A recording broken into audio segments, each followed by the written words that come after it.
Ndabahaye mwirwe mwese nshuti banywanyi bacu mwebwe mubana natwe mu biganiro n'amakuru tubatunganiriza ngaha kuri Iyakure Official. Turi kw'igenekerezo rya 10 ukwezi kwa kabiri umwaka w'ibihumbi 2026. Sangwa kaze muri aya makuru yacu.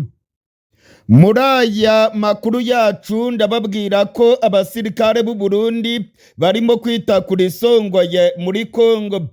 Abasirikare b'u Burundi barimo kubona yimbwa yaboneye ku mugezi. Mu mirwano ikomeye cyane irimo kubera muri Kongo, abasirikare benshi b'u Burundi barimo gusigayo ubuzima bwabo.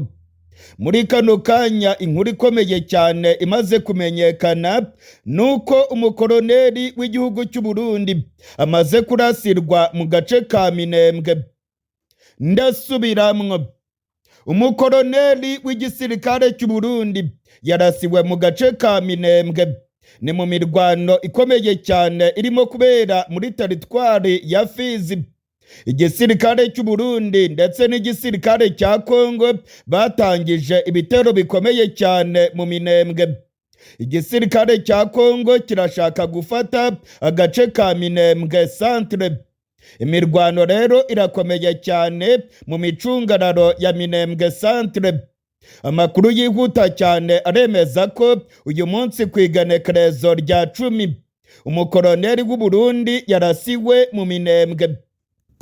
Amakuru arimo kongeraho avuye ku rubuga rw'intambara aremeza ko imirwano yabaye kuri uyu munsi ari imirwano ikomeye cyane. Iyi mirwano yaguyemo abasirikare b'u Burundi barenga 100. Abasirikare ba Kongo babarirwa muri 70 nabo biravugwa yuko basize ubuzima bwabo muri iyi mirwano. Ijikurikirana n'iyindi mirwano ikomeye cyane yabaye ku munsi w'ejo kw'igenekerezo rya 9. Iyi mirwano yose yaguyemo abasirikare benshi b'u Burundi. Nk'uko nabibabwiye rero mu gutangira aya makuru, abasirikare b'u Burundi barageramiwe cyane muri Kongo. Abarundi barimo kwita ku icumu risongoye. Intare za Sarambwe zirimo kubashahura ku mugaragaro izuba riva. Abarwanyi batwirwaneho barimo guhondagura igisirikare cya Kongo ndetse n'Abarundi. Mu mirwano yabaye ku munsi w'ejo, Abarundi ndetse n'abasirikare ba Kongo baguye muri za ambushi zikomeye cyane z'abarwanyi batwirwaneho. Uyu munsi nabwo abasirikare benshi ba Kongo ndetse n'Abarundi baguye muri za ambushi, maze intare za Sarambwe ndetse n'amadubu yatwirwaneho barabashahura karahava. Ababarirwa mu majana bapfuye.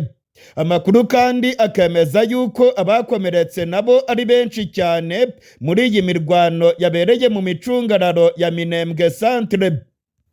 Amasoko yanjye mu gisirikare cy'u Burundi aremeza neza ko muri iyi mirwano yabereye mu Minembwe, koloneli w'igisirikare cy'u Burundi yahasize ubuzima.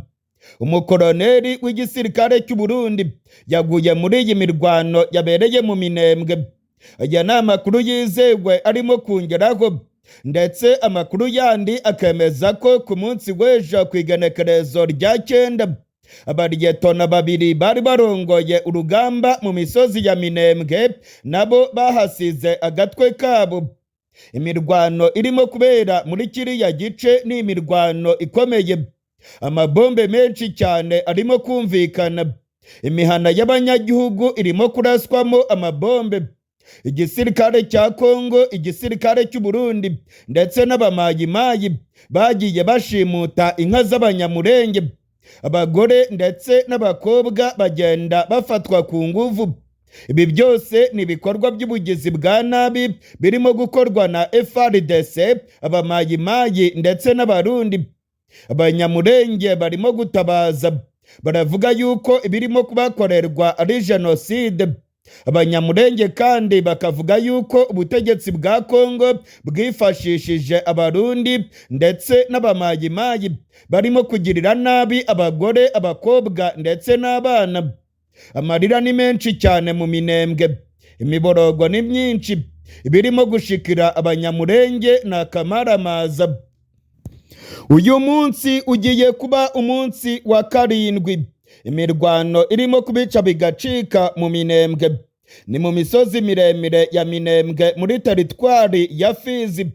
Igisirikare cya Kongo cyatangije ibitero bikomeye bigamije gufata agace ka Puwezero ndetse no gufata centre ya Minembwe. Gusa biribonekeza yuko bizabagora rwose. Amadubu ya Twirwaneho arimo kurwana urugamba rukomeye. Amasoko yanjye muri kariya gace aravuga yuko uyu munsi abasirikare ba Kongo babonye ayimbwa yaboneye ku mugezi. Ni nako byagenze ku gisirikare cy'u Burundi. Ababarirwa mu majana ubuzima bwabo bwasigaye mu Minembwe. Za bombe nyinshi cyane uyu munsi zaguye mu mihana y'abanyagihugu. Abanyamurenge benshi cyane baravuga yuko barara ntibuca ndetse bagatabaza imiryango mpuzamahanga bavuga yuko bamerewe nabi cyane ndetse ko isi yose ikwiye kurengera abanyamurenge barimo kwicwa. Mu gihe rero abasirikare b'u Burundi ndetse n'abasirikare ba Kongo barimo kugwa ku rugamba ku bwinshi, Generali Ndayishimiye w'igihugu cy'u Burundi ndetse na Generali Prime Niyongabo arongoye igisoda cy'u Burundi bo bakomeje kurungika abandi basirikare muri Kongo. Amakuru mfite aremeza ko abasirikare b'u Burundi bakomeje kugera mu burasirazuba bwa Kongo. Biravugwa yuko abasirikare barenga 20,000 bamaze kugera muri Kongo. Burundi bufite abasirikare barenga 20,000 muri Kongo. Bano bose rero ngo bagomba kurwana na M23 ndetse ngo bagafata ibice byose by'ingenzi byamaze kwigarurirwa na bano barwanyi. Mu gihe rero abarundi na FARDC barimo gukubitirwa mu Minembwe, Bwana Colonel Nanga urongoye AFC nawe yongeye gutanga gasopo ku butegetsi bwa Kongo. Bwana Colonel Nanga yavuze yuko revolisiyo igomba gukomeza. Yateguje intambara ikomeye cyane ubutegetsi bwa Tshisekedi. Ni nyuma y'aho ku munsi w'ejo bano barwanyi berekanye abakomando bashyashya barenga 7,500. N'abakomando binjiye muri M23 mu gace ka Canzu muri teritwari ya Rucuru. Ni ibintu byateye ubwoba ubutegetsi bwa Kongo. Nyuma rero y'aho bano bakomando bagiye muri M23, Bwana Colonel Nanga yatanze gasopo ku butegetsi bwa Kongo burimo kurasa abanyamurenge ndetse yavuze yuko abaturage ba Kongo bagomba gutabarwa vuba na bwangu. Generali Makenga urongoye igisirikare cy'impinduramatwara nawe yavuze yuko abarongoye ubutegetsi bwa Kongo ari ibicucu byibereye Kinshasa ndetse avuga yuko M23 igomba gutangiza urugamba rukomeye rwo kubohora abakongomani bose. Ntabwo ntukanye rwose. Generali Makenga mu magambo yiwe mu rurimi rw'igiswahili yavuze yuko abarongoye Kinshasa ari abajinga. Yavuze yuko ari wajinga. Yabise ibicucu birongoye ubutegetsi bwa Kongo. Nchi yetu inaongozwa na wajinga ambao wanakaa Kinshasa, ambao wamekamata nchi ya otage,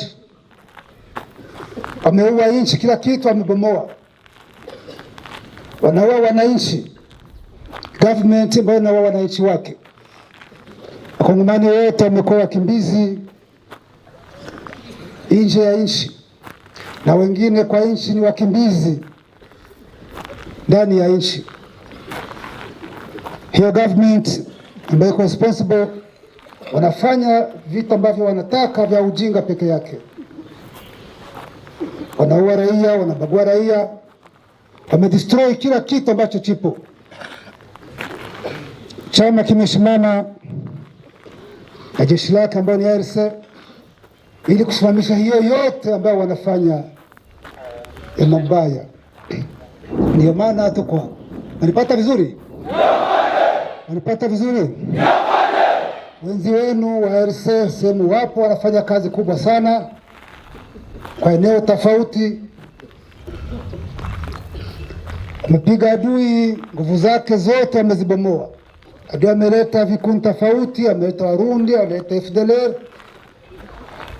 analeta wazungu ambao ni mercenaires kwa nchi tofauti. Amekamata afutabangi wote, wabandi wote, akawapa silaha, akawaita wazalendo. Hao wote wanakuja, lakini ARC imewabomoa. Mnanipata vizuri? Nguvu za adui zote tumezibomoa, anabaki kwa kinywa peke yake. Sasa nyinyi leo mmepata mafunzo ya kutosha, namna tumeona ipata skills, mwende ikuwe msaada kwa nchi yenu. Mnanipata vizuri? Ikuwe msaada kwa nchi wetu, ndugu zenu, ili ndugu zetu ambao wamekimbia nje ya nchi miaka na miaka warudi wakae kwa amani, ili wenye wako nchini ambao na wao na government ya Kinshasa wakae kwa amani. Tukomboe nchi yetu, tujenge nchi yetu, tuwe na nchi ambayo inaheshimika, tuwe na wananchi ambao wanaheshimika, tuwe na jeshi nzuri, na sisi nchi yetu na wananchi wetu waheshimike. Si ndio hivyo? Si ndio hivyo? Wenzenu ambao kwa front wanawategemea, mkiwafikia watafurahi, na nataka mkifika huko muwe msaada, msikuwe mzigo. Mwende mkomboe wananchi ambao wameumia muda mrefu, msiende huko tena kwenda kuwatatiza. Mnipata vizuri? Jeshi letu ni jeshi la ukombozi, lazima wawe na discipline ya hali ya juu. Wananchi wakiwaona wafurahia, yani mmekuja kuwakomboa, wakamate kama wakombozi. Ndio hivyo, asiwakamate kama jambazi. Wanipata? Wanipata vizuri? Mwende mvumilie hali yote ambayo mtakuta, muwe mfano, muwe tofauti na hao ambao tunapigana nao. Msaidie na wenzenu huko ambao wako huko, na tukomboe nchi yetu na tukomboe kwa amani kwa ujumla. Si ndio hivyo? Mko tayari? Mko tayari? Mko tayari kuwa jeshi la RC? Jeshi la ukombozi? Jeshi ambalo liko tofauti na hii ujinga yote ambayo iko mbele yetu. Mko tayari? Sawa, nawatakia kazi njema na Mungu awabariki. S'exprimant à son tour, le porte-parole militaire de l'ARC, le colonel Willy Ngoma, a souligné que ces commandos rejoignent les rangs des Congolais et ont fait le choix de défendre les populations et de porter l'espoir d'un Congo nouveau fondé sur la justice, la sécurité et le développement. Nous sommes le dimanche, le 8 février 2026. Nous sommes au centre d'instruction. Le chef d'état-major général de l'armée révolutionnaire congolaise vient de clôturer la formation des milliers de commandos. Donc ils vont travailler maintenant pour l'armée révolutionnaire congolaise de la FCM 23 pour notre pays, le Congo. Donc ce sont des militaires qui vont travailler pour sauver le peuple et notre pays, le Congo. Désormais, ce sont plusieurs commandos que vous avez vus, des milliers de commandos. Ils vont servir l'armée révolutionnaire congolaise et ce pays, la République démocratique du Congo. Merci. Selon les responsables de l'ARC, l'année 2025 a été marquée par des adhésions massives au sein de l'armée révolutionnaire, une dynamique qui devrait se poursuivre en 2026. Cette évolution confirme, d'après le mouvement, la montée en puissance de l'armée révolutionnaire congolaise comme acteur central du changement en République démocratique du Congo. Ces adhésions traduisent également la volonté croissante de nombreux Congolais de s'engager pour un changement profond à travers la FCM 23.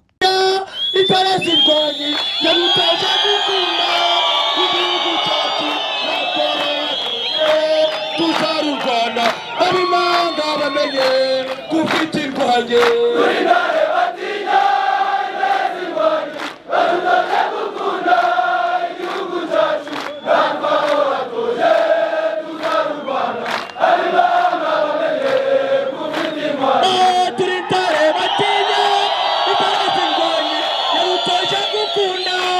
igihugu cyacu natwe abo watoje tuzarurwana ab'imahanga bamenye kubitirwanye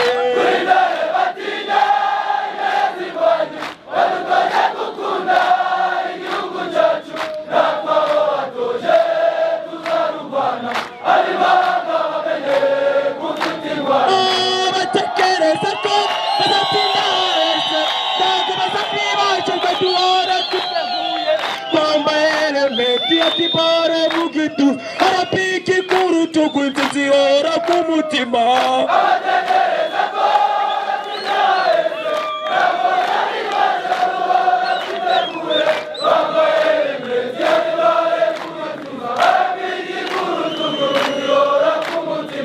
turindare batinya itazinganye kurutaje gukuna igihugu cyacu natwe abo watoje tuzarurwana ab'imahanga bamenye kubitirwanye